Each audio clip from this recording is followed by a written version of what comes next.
Okay, so let's keep going. Um, just to pick up exactly where I left off. So rhetoric is persuasive, effective writing or speaking, using words effectively. But of course, it depends. Effectively means does what you want them to do. But so that could be bad. You could want to do something bad. You could want to trick somebody, and you could use rhetoric to trick them. But you can also want to educate them to the truth, in which case you also use rhetoric.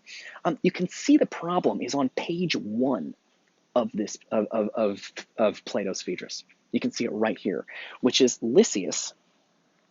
Remember, Lysias makes. They're talking about this speech that Lysias gave, and in the speech, this was his point. He ingeniously, I mean very cleverly, proved that the non-lover should be accepted rather than the lover.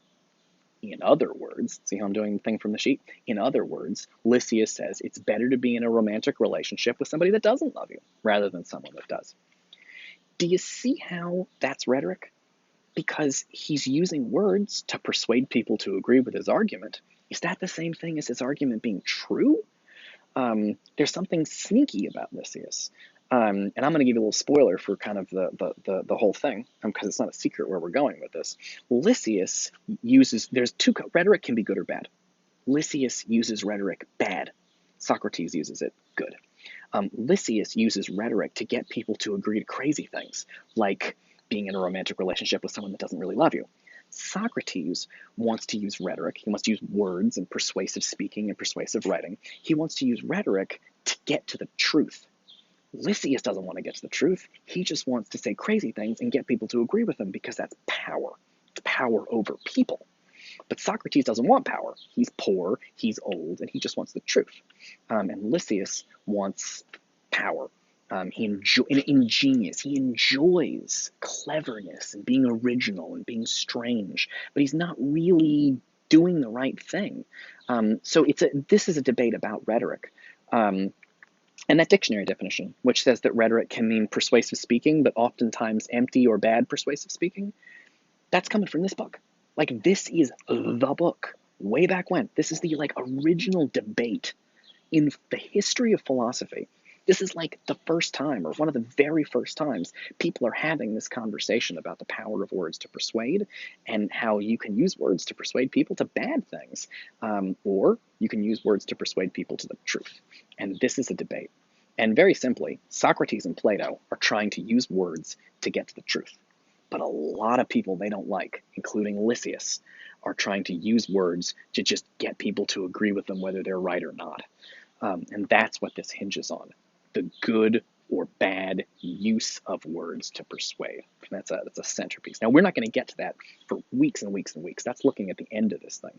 First, they're going to have different debates about love and look at both sides. But in Unit 3, this is Unit 1. In Unit 3, we're going to be talking about using the power of persuasive speech and how dangerous it can be. So it's really, but it's a centerpiece of class. And then very crucially, it's a centerpiece of college. Because here's a question. You're learning a lot of stuff in college. But what are you using it for? You're going to learn a lot of stuff in college. Is the goal just to make more money? Because persuasive speech, you can use persuasive speech to get a job, get more money, get power. But shouldn't there be some kind of truth component or moral component, doing something good, doing the right thing, helping people, finding out what's true, not just what will make you money. So college has this same problem, which is we empower people. When you come to college, you get empowered, but it's up to you what you're going to use that power for. Lysias uses it just to get anybody to agree with him for fun, but Socrates wants to use it to find the truth. All right, so that's really the centerpiece, and that's what this class is about. Notice, by the way this class works. Did you see how I taught you guys how to? I went through that whole handout about how to do answers, right? I said you quote things and put them in your own words and give examples and agree or disagree and give reasons and examples and all of that stuff.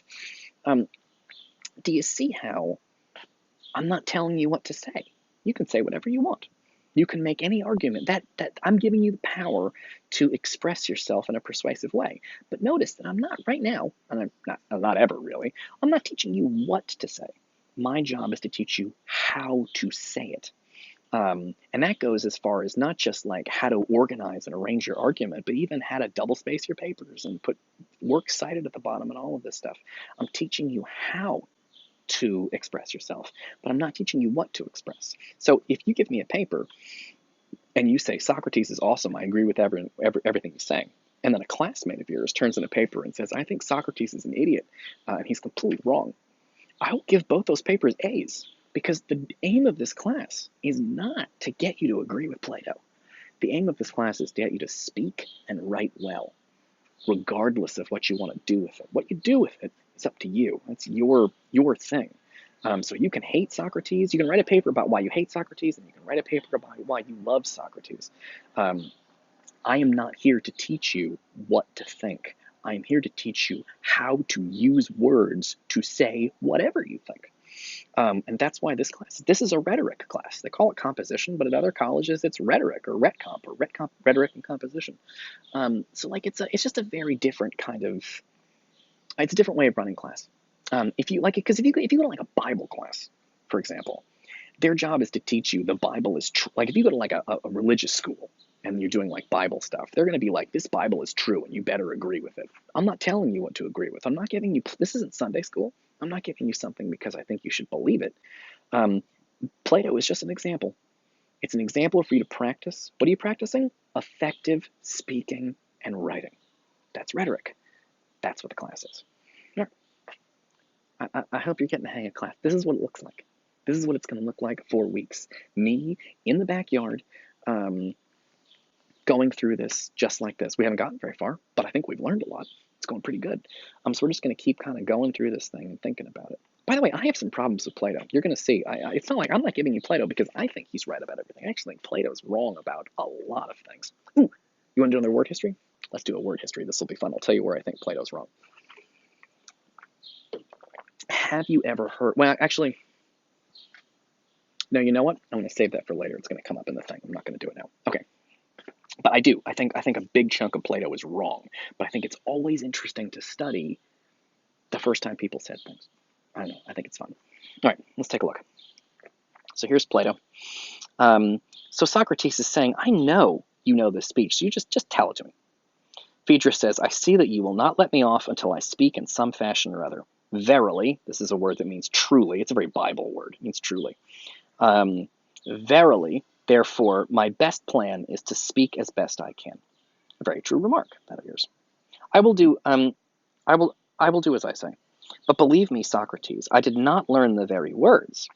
Oh, no.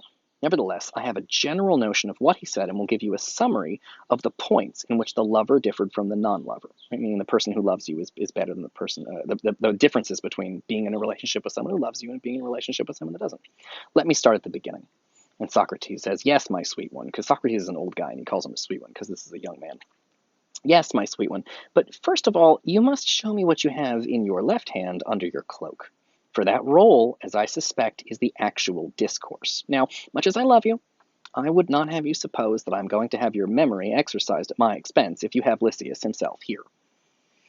So see, Phaedrus is like, he's been studying this speech, he's been reading it over and over, he's been thinking about it, and he says, okay, well, Socrates, I will tell you what Lysias said. And Socrates says, no, dude. You have a copy of the speech with you. Don't practice your memory on me. Get the goddamn speech out and read it. See, I'm translating it into modern day English. So Socrates wants he says, you have the actual speech, don't you? Just let's read the speech, not I don't want to go with your memory of the speech. I want to go with the actual speech.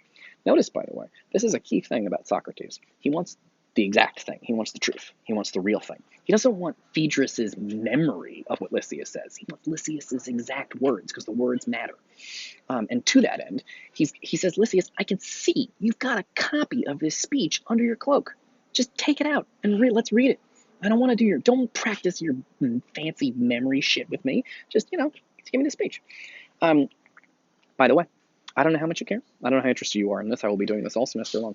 We have read one page of philosophy together. This entire book is only 22 pages long, 24. It's 23 and a half pages long, and you have read one page, and that's it.